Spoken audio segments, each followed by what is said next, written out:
BBC Sounds. Music, radio, podcasts. You're listening to Thursday's episode of The Archers from BBC Radio 4.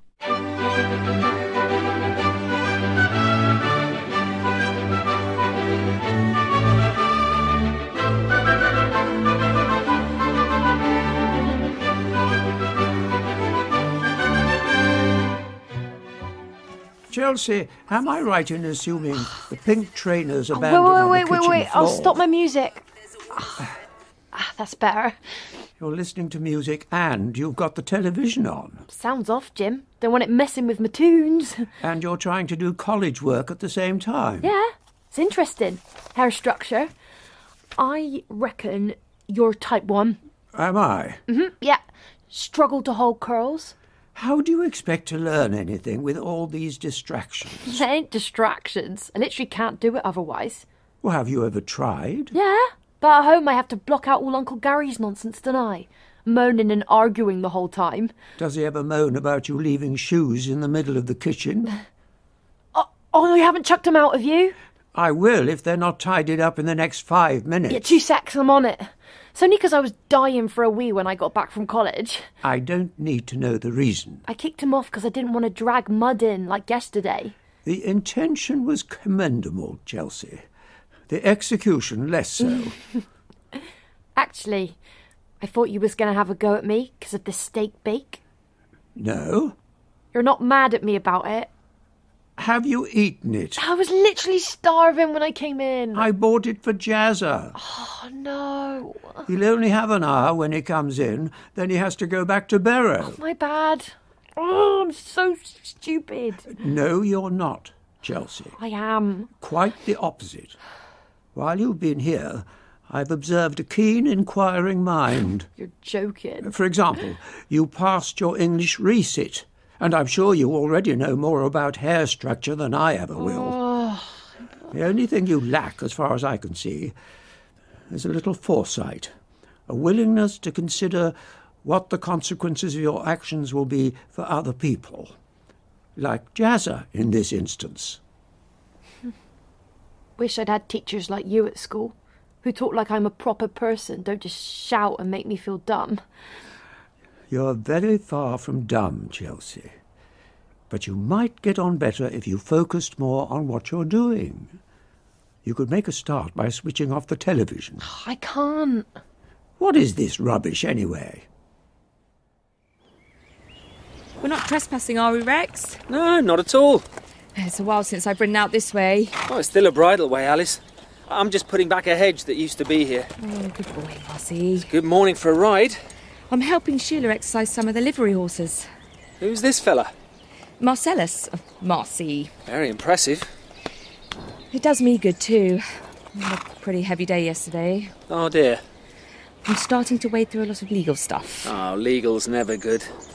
I was seeing a solicitor about my divorce. Oh. You probably need another good night out.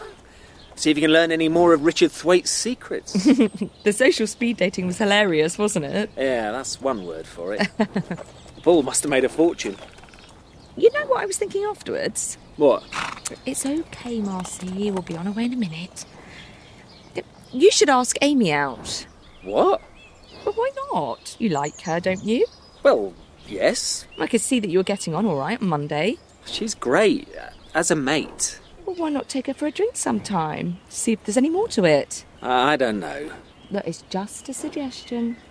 I don't think I'm in the mood for dating anyone until I've solved the Kate crisis. Oh, what's my sister been up to now? Can you keep this under your hat? Yeah? She wants to work here. Rewilding? Yeah, taking Phoebe's place. I heard something from Mum, but I didn't believe it. Wow. Yeah, I mean, no disrespect, but her ideas for this place and mine go in 2 completely different directions. Oh, don't worry on my account. I love Kate to bits, but I also know she'd be a nightmare to work with. That's what I'm afraid of. Should have all the squirrels wearing healing crystals. Trouble is, your Gran's backing her. And since it's Peggy's money that set us up... Well, can't you find someone else? Oh, I've put the word out, but I'm not getting much response. Why not ask Kirsty? Well, I'm hoping she'll hear about it through the Wildlife Trust. Oh, she still volunteers, doesn't she? I think so. Though she has got another job, so... No, I mean, why not ask her now? I only passed her 2 minutes ago. Here? Here by the beach copse. I think she was counting trees or something. Oh, she must be part of the survey. If you ask me, she'd kill for a job working here. You might be right. She's crazy about her wildlife. And she's passionate about this place. Oh, she'd certainly be a much better choice than... will you excuse me? Oh, yeah, get going. Yeah, I'll grab Phoebe from the hut and strike while the iron's hot. So 2 of the 3 boys are genuine, Yeah, they're looking for undying love. but the third one's a phony. A total love rat. What about the girls? Same thing. 2's real, one of them's faking it for the cash. But we don't know which is which when they pair up. No one does. What happens then? For example, if one of the lovesick young men discovers his inamorata is counterfeit, I love the way you talk like a spell check. oh, does he have to leave the casino or does she? Well, depends how much he's bet she's a fake. You'll see if we have the sound up. No, leave it, Chelsea. It's much better without. How are we ever going to know who the love rats are? We'll tell from their body language. What? You literally can't do that. Can't I? Look at the chap by the roulette table. Oh, Preston? You see the way he's staring at the blonde woman? Oh, that's Electra. Yeah, I don't trust her. Electra's above board. It's Preston we need to question. I think he's nice. Every time Electra says something, he keeps his eyes fixed on her far too long. Because she's well fit. Type 2 medium, I bet. He's trying much too hard. He wants her to believe he's really listening, but he's not. You mark my words. He's got something to hide. Afternoon. Oh, hello, Jazza. Getting the prof hooked on reality TV now, are you? It's bad enough with Strictly. Shut up, Jazz. We're just getting to the big reveal. Let's hope she's still there. You don't think I'm being unfair, Phoebe? No, I don't want to do it behind your back. just behind Mum's back. Oh, don't. It's exactly what I do, Rex. I mean, we'll still ask for applications, hold formal interviews with everyone who's interested. Then appoint Kirsty. Well, You'd be mad not to.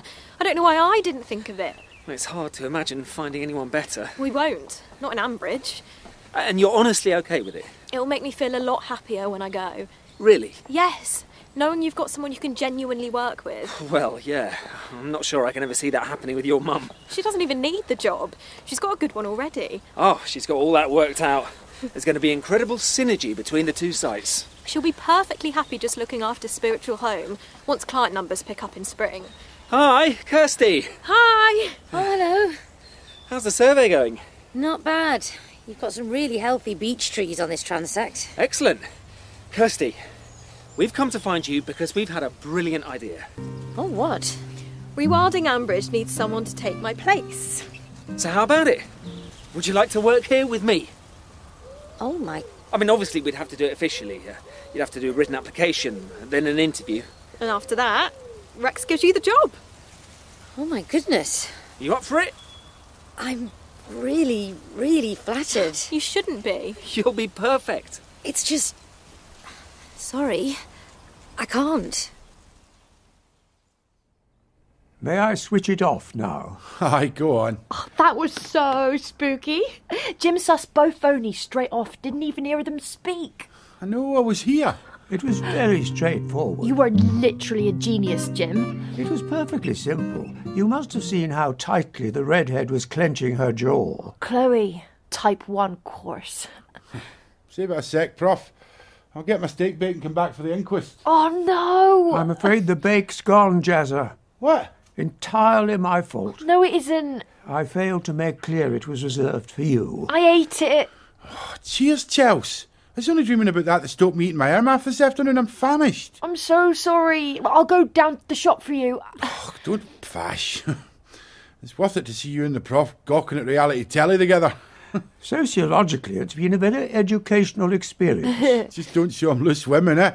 You'll never prize him off the couch. Oh, that's one of my favourites. I bet there's something to eat in the kitchen. Even if it is only these sparkly pink trainers a trip to her. I'll tidy them in a second. Oh, I feel so bad taking his bake. I think Jazz has forgiven you. No, but you're right. I should think more before I do things, shouldn't I? Not just raiding the fridge, but lots of things. We all make mistakes, Chelsea. What matters is what we learn from them. I'm going to miss you when we go home. And I shall miss you, Chelsea. But I expect you and your mother will be glad to get back to a warm house. And your full-length mirror. Oh, yeah, your mirror's minging. But it's been great watching telly with literally a genius. We may need to discuss the meaning of literally before you leave. It's true, though. You'd make a fortune on dating shows sorting out the kidders. I was merely lucky. No, you're so good at it. Wish I was. Must be brilliant on a real date, working out if you're wasting your time or not. Fortunately, I'll never have the need to do that again. Those days are far, far behind me.